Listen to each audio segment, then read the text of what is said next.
From the PEP Radio Newsroom, this is the Evening News Blast. LGBTQ Nation shared this commentary about conversion therapy from Dr. Lucas Wilson.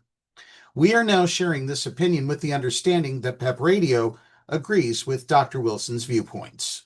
And he writes, I'm a conversion therapy survivor. I know firsthand the impossible task and death-dealing effects of trying to pray the gay away.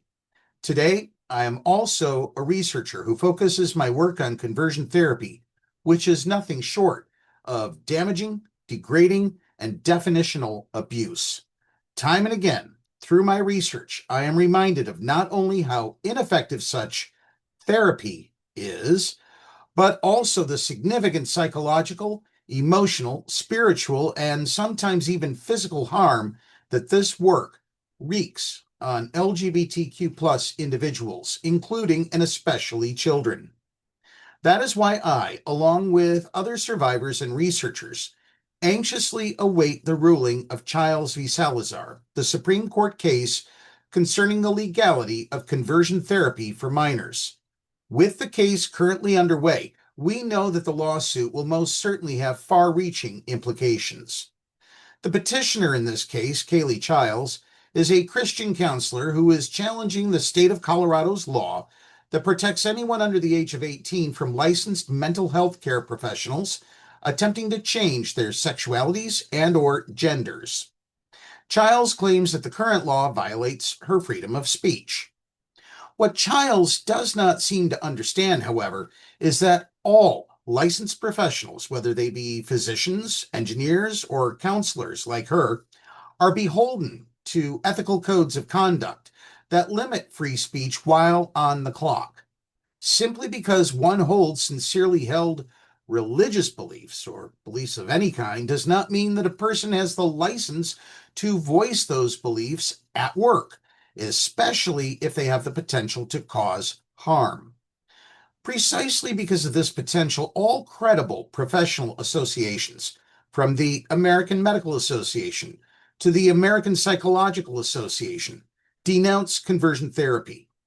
Conversion therapy, not uncommonly, results in anxiety, guilt, shame, depression, isolation, self-loathing, anger, disruption in family relationships, and lifetime suicidal ideation, among numerous other injurious consequences. The UN Special Rapporteur on Torture even affirmed that conversion therapy can, in some cases, amount to torture. Embarrassingly and unsurprisingly, efforts to change individuals' genders and sexualities have yielded zero intended results. Of course, conversion practitioners would argue otherwise with only anecdotal evidence, but as the research and countless former leaders in the so-called ex-gay movement attest, conversion therapy unambiguously does not work. Such treatment involves neither conversion nor therapy, only a litany of long-lasting, often traumatic effects. Childs' lawsuit is, simply put, advocating for legalized abuse, specifically of minors, in the name of free speech. It seems too obvious to articulate, but this lawsuit compels survivors and researchers alike to repeat: no one should ever be able to consent to abuse, or, for that matter, torture. Of course, there would be no debate about whether anyone should be able to consent to abuse at, for example, the hands of their spouse. That would no doubt be ludicrous and would be condemned by all, with the exception perhaps of fellow abusers. In the same way, there should be no debate concerning individuals' ability to consent to conversion therapy. Yet, under the banner of free speech, this is precisely what Childs is advocating for. Whether or not it is practiced by a licensed counselor, conversion therapy ought to be out of the question. Under the guise of free speech or otherwise, these practices should never be an option. Indeed, in whatever form it comes, abuse needs to be and must remain illegal. Dr. Lucas Wilson is a Social Sciences and Humanities Research Council postdoctoral fellow at the University of Toronto, Mississauga.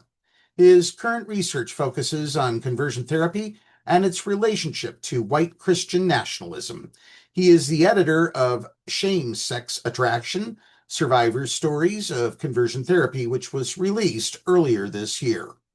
That's the News Blast at this hour. If you are watching our news videos on YouTube, please be sure to subscribe to our channel.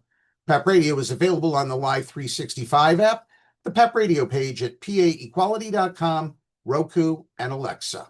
Up next, we have the Meadville area weather forecast here on PEP Radio.